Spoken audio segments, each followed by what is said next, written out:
So hi everyone, I'm Nabil Architect and I'm back with another amazing video. So in this video we are going to learn about NanoCAD software, how to use circle command in NanoCAD software.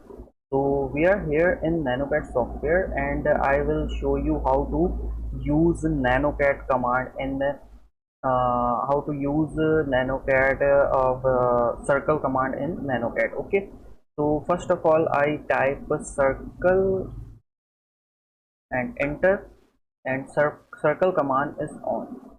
I simply create circle like this, and I add some dimension on circle like this. I add 50. So as you can see, 50 millimeter circle draw here.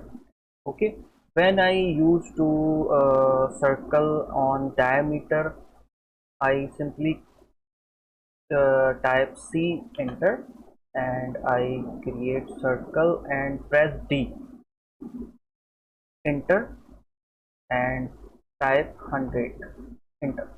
As you can see, the diameter circle draw here like this, and the simple circle.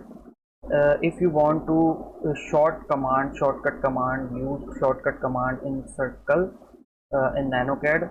So if you only press C, enter. Okay, C, enter, and circle command is on. Okay, you don't want to type full circle, only type C, enter, and you will go to enter in circle command. As you can see, the circle created. I simply press C, enter, and I create this circle. Okay, so this is how you can create a circle in NanoCAD software. So keep supporting, subscribe my channel.